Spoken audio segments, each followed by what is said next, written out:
Yo, when I was a kid, I used to play this game all the time called Adventure Quest. I don't know if you've ever heard of it. It was this early 2000s internet browser game, which was basically just a visual novel mixed with JRPG elements, which I suppose is most visual novels anyway. Now, I haven't played this game in an incredibly long time. Probably not since elementary school, to be honest. So I was actually really curious how the game has stood the test of time, if it even existed at all, which apparently it still does, which is great because that means I get to replay it again. So I guess let's go find out if Adventure Quest was as good as I remember.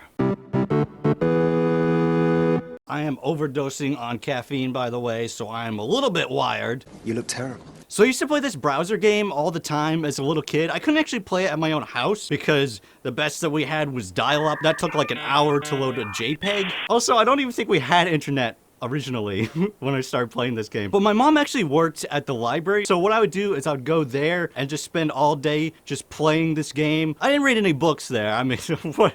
You think I'm gonna read books at the library? No, I don't know how popular this game actually was. Most of the people I knew played RuneScape, which RuneScape was alright, but I preferred playing Adventure Quest. I had this problem where I'd reach this certain level and then I would just want to make a new character because I was like, for whatever reason, I really enjoy the feeling of starting out fresh. It's one of the reasons why I have so many characters on Elder Scrolls Online and SWTOR. I guess because with games like this, the gameplay in the starting area is a lot more tighter and controlled as opposed to once you reach out into the open world and now it's just like, do fuck all, I don't know. However, going back to this game, I can definitely say that that excuse does not hold up in this situation. I have kind of forgotten this, but over the years, this game had become incredibly bloated with all the new storylines, all the new quests, all the new stuff to get and do, to the extent that it feels pretty overwhelming. There's so many different things that I've never even done that it's just like, how would you even get through all this? I don't even know where to start. I don't know where to end. Sometimes I'll be going on a quest that I'm like, oh, okay, I'm fighting all like level 10 monsters here. This is clearly a starter quest. This is a good choice for me. And then I'll get to the end and it'll be like, okay, now time for you to fight the boss. He's level 100. And then he just insta-kills me. I'm like, what? Why were all the other monsters so weak? I'm guessing it's because they were close to my level, but it's like, you should have warned me.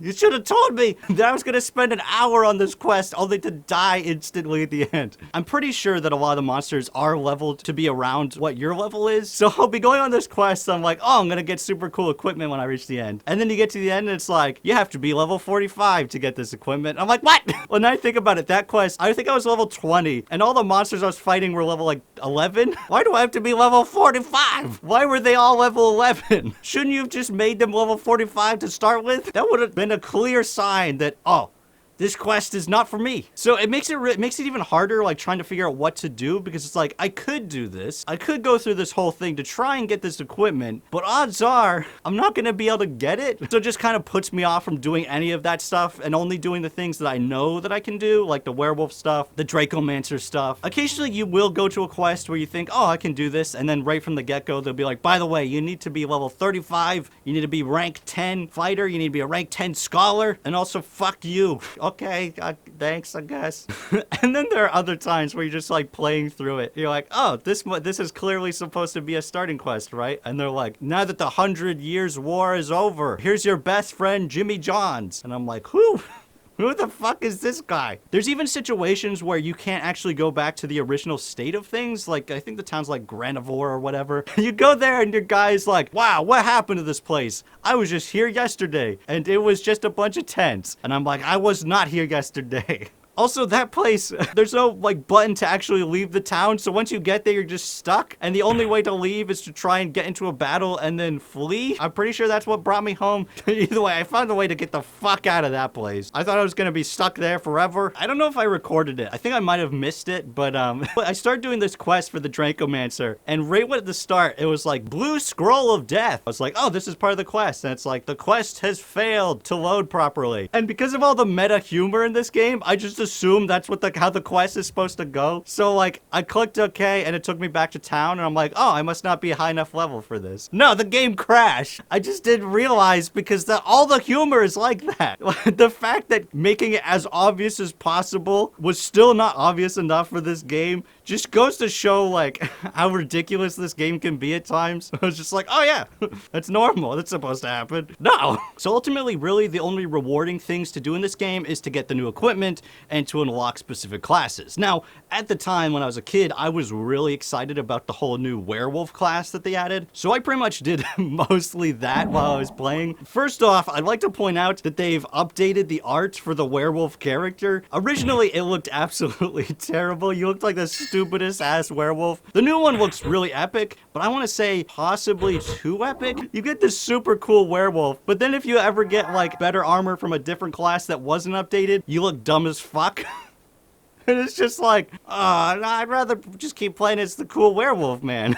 That was pretty radical. Additionally, there's a lot of things that are still hidden behind the paywall of becoming a guardian, which I never was. My best friend as a kid was, so he had all the super cool stuff. He could transform into the epic werewolf, the dragon guy that was super cool. And yeah, I was just crappy old dumb werewolf the entire time, which is understandable. I mean, if you're getting this game from mostly for free, it makes sense that they would want to hide their best stuff for the players who are paying, because then it feels like you're getting something with that money. But I think that's a big part of the reason why I kept on making new characters, because it's like, I'd get to that point, I wouldn't be able to use those skills, I might as well start over. The other thing is, once you reach level 20, you start to level up incredibly slowly. And since leveling up is half the fun, I think that's a big reason why I like creating new characters, because in those early levels, you just bam, bam, like everything you do, you're leveling up and it feels so damn good. It's also really funny because you can see the progression of this game. Like, you fight this one enemy and the art is like so horrible. You can clearly tell it was the early days when they were first starting out. They didn't have a lot of experience. They didn't necessarily know what they were doing. And then all of a sudden you go up against this guy who just looks badass as fuck.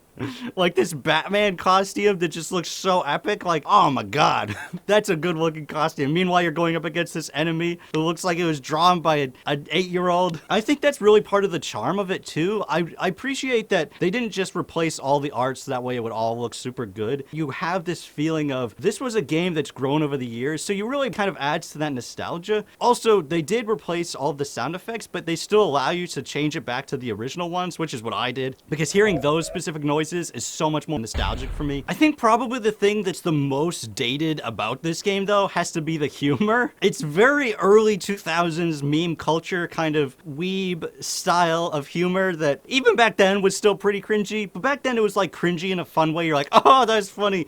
You know, that guy, he said evil instead of evil. Man, that's so clever. Now you just look back on it and just like, okay, there are definitely some jokes that still land, but part of the problem for me is with my ADHD brain, I have a hard time just kind of sitting and reading all the stuff. I usually prefer it to be read to me because I'm that kind of person. So sitting here and just reading through 10 pages of text that's all just bad jokes is a little bit hard to get through, considering the fact that that's really a big part of what this game was about. It was really supposed to be a very comedic kind of game. It makes it really hard to enjoy going back to it. So ultimately, all that's really left is the fact that there's things to collect. Honestly, though, it does kind of make me interested in checking out the spin-offs of this, Adventure Quest Worlds, as well as Dark Fable, I think it was called. There's also a sci-fi one called Mech Quest, but Adventure Quest was definitely the one that I played the most. When Adventure Quest Worlds came out, I did play that quite a bit, but not nearly as much. However, I do think that the perfect place for this game to exist would probably be in the mobile format. The way it's designed is just so perfect for smartphones, especially since it's one of those games where it feels a lot better just kind of jumping in and then jumping out every now and again. I think if they ported this onto Android and iPhones, it would probably blow up. There'd be tons of people who are like, oh shit, I remember this game. I don't know if that's something they can actually do. They probably would have to recode it like pretty heavily in order to be able to do that, especially since this was originally designed as a Flash game and phones do not support that. The mobile game that they do have now is like Adventure Quest 3D, which I've tried. I'm not a fan of it. I'd much rather have this. So if they brought this over on the phone, I'd probably be playing this all the time, quite frankly. But unless that happens, I'm probably not going to go back to playing this again. I would love to see an Adventure Quest 2 that's based on this kind of visual novel JRPG style, but with all the experience that they've gained over the years, I feel like they could make something that was really awesome, a really fantastic homage to this. I don't know if they'll do that, but Artix Entertainment, if you are listening, that is what I want. Put this on the mobile phone and make a sequel. I feel like it'd probably blow up if you made a sequel to this that was actually like with this type of game, not just Adventure Quest Worlds. I mean, who cares about playing with other people? Nobody wants to be with other people. That's gross. And also the 3D one, It's weird. I know you put a lot of effort into it, but it's weird. I am really curious though as to who out there played this game. I feel like this is much more in touch with the weeb culture of the time as opposed to something like RuneScape, which was definitely not that kind of game. And all the people I knew who played this game a lot did become big weebs, but I don't really know how much this game actually fits into that culture, you know? I mean, it's very clearly designed in an anime style, but I mean, it wasn't made in Japan.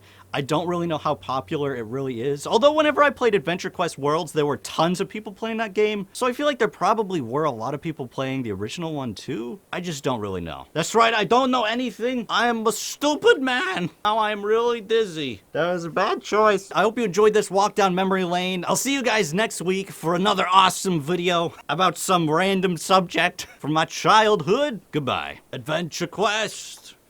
Adventure Quest. Why do you do this to me, Adventure Quest?